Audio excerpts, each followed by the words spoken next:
Ya Rabbana a'tarafna bi annana aqtarafna wa anan.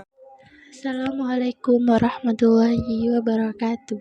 Perkenalkan, nama saya Ragil Sri Wahyuningsih dari Program Studi Pendidikan Bahasa dan Sastra Indonesia Universitas Islam Majapahit.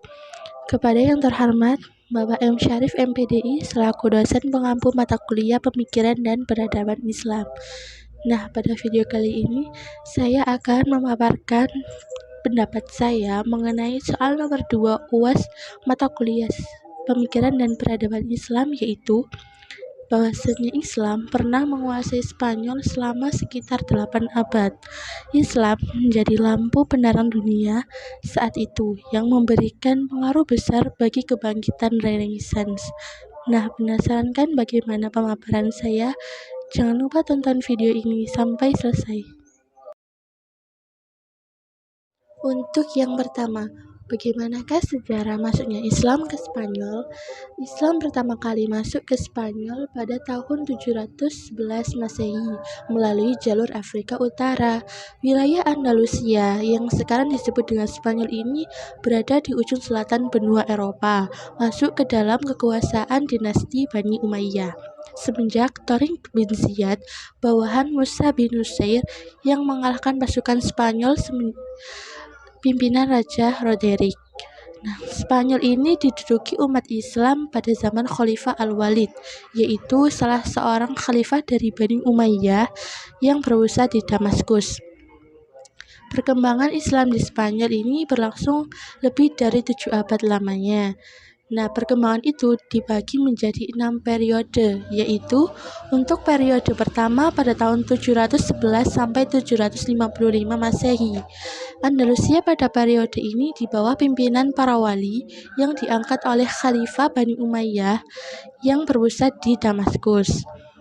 Nah, pada periode ini Islam Spanyol belum memasuki kegiatan pembangunan di bidang peradaban dan kebudayaan.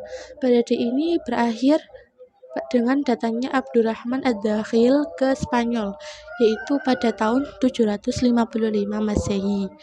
Kemudian pada periode kedua, yaitu tahun 755 sampai 912 Masehi. Andalusia pada periode ini berada di bawah pemerintahan seorang yang bergelar Amir, yang bernama Abdurrahman, yang datang jauh dari timur pada tahun 755 Masehi. Pada periode ini, umat Islam Spanyol mulai memperoleh kemajuan-kemajuan, baik dalam bidang politik maupun dalam bidang peradaban.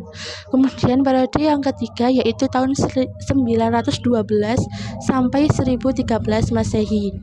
Pemerintah pada periode ini menggunakan gelar khalifah. Pada periode ini, umat Islam mencapai puncak kemajuan dan juga kejayaan yang menyayangi kejayaan Daulah Abbasiyah. Nah, pada masa ini masyarakat dapat menikmati kesejahteraan, kemakmuran, dan juga pembangunan kota yang berlangsung dengan cepat. Awal dari kehancuran Khalifah Bani Umayyah ini di Spanyol adalah ketika Hisham naik tahta dalam usia 11 tahun. Oleh karena itu, kekuasaan aktual berada di tangan para pejabat. Kemudian pada tahun 1013 Masehi, jabatan khalifah pun dihapuskan dan Spanyol sudah terpecah dalam beberapa negara kecil yang berpusat di kota-kota tertentu. Selanjutnya yaitu pada periode keempat tahun 1013 sampai 1086 Masehi.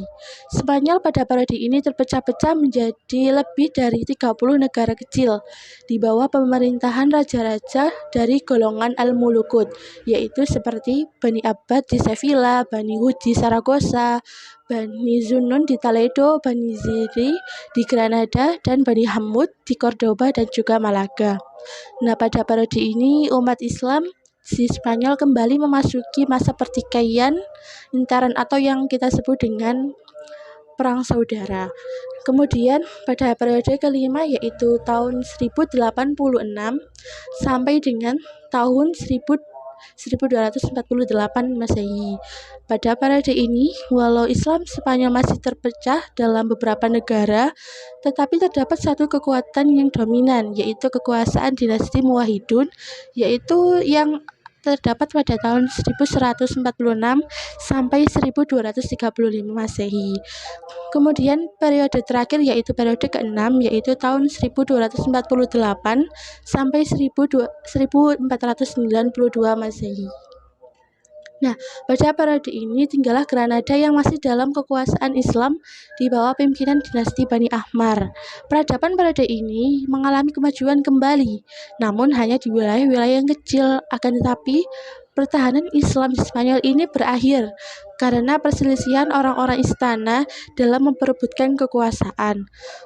Kemudian pada tahun 1492 Masehi, Islam mengaku kalah dan kembali ke Afrika Utara. Dengan demikian berakhirlah kekuasaan Islam di Spanyol.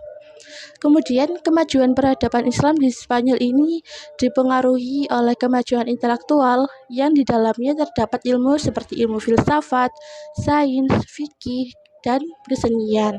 Kemudian begitu juga dengan bahasa dan sastra dan kemegahan pembangunan fisik. Sedangkan kemunduran dan kehancuran Islam di Spanyol seperti dikarenakan adanya konflik dengan Kristen, kemudian tidak adanya ideologi pemersatu, kemudian kesulitan ekonomi, serta tidak jelasnya sistem peralihan kekuasaan keterpencilan.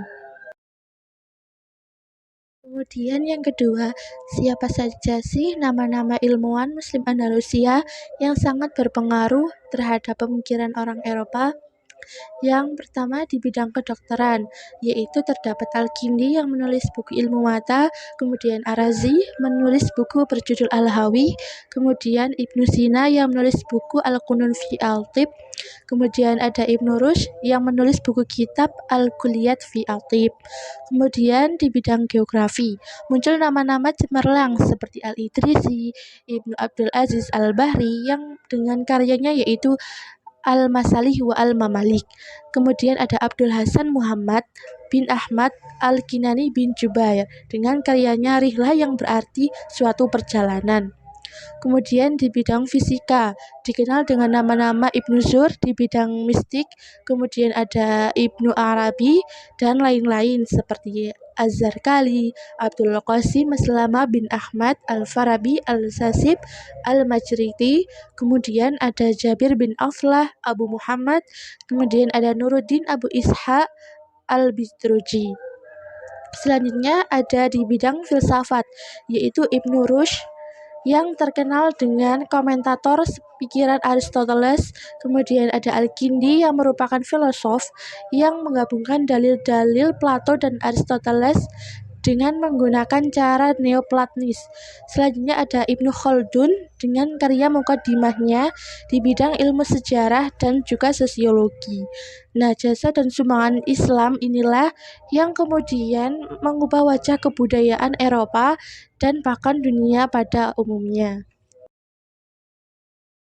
Kemudian yang ketiga yaitu apa sih makna Renaissance dan apa sumbangan Islam terhadap kebangkitan Eropa? Yaitu pada abad ke-15 muncullah gerakan di Eropa yang disebut dengan Renaissance. Renaissance ini berasal dari kata Renascimento yang berarti lahir kembali sebagai manusia yang serba baru. Renaissance juga diartikan sebagai kebangkitan kembali jiwa semangat manusia yang selama abad pertengahan terbelenggu dan diliputi oleh mental inactivity. Renaissance disebut juga sebagai abad kebangkitan karena ia adalah awal kebangkitan manusia Eropa yang ingin bebas dan tidak lagi terbelenggu sebagai kehendak untuk merealisasikan hakikat manusia sendiri. Renaissance terjadi melalui proses yang sangat panjang, di mana pengaruh Islam sangat dominan dan tidak bisa dipungkiri. Dengan munculnya Renaissance, maka perhatian dan penggalian terhadap filsafat abad kuno, terutama filsafat Aristoteles, semakin berkembang. orang Eropa Barat untuk pertama kalinya dapat mengenal tulisan-tulisan Aristoteles yang melalui terjemahan-terjemahan bahasa Arab, serta melalui ajaran-ajaran yang disusun oleh para filosof yang menafsirkan filsafat Aristoteles. Demikian juga dalam metode eksperimen yang mula-mula dikembangkan oleh sarjana-sarjana Muslim pada zaman keemasan Islam. Ilmu pengetahuan lainnya juga mencapai klimaks pada abad ke-9 sampai abad ke-12. Semangat untuk mencari kebenaran yang dimulai oleh pemikir-pemikir Yunani hingga hampir padam dengan munculnya Kekaisaran Romawi, tetapi kemudian dihidupkan kembali dalam kebudayaan Islam. Dalam perjalanan sejarah, maka lewat sarjana-sarjana Muslim inilah dunia modern ini sekarang mendapatkan dasar-dasarnya. Nah, sekian pemaparan dari saya. Semoga video ini bermanfaat. Mohon maaf apabila ada salah kata. Wassalamualaikum warahmatullahi wabarakatuh.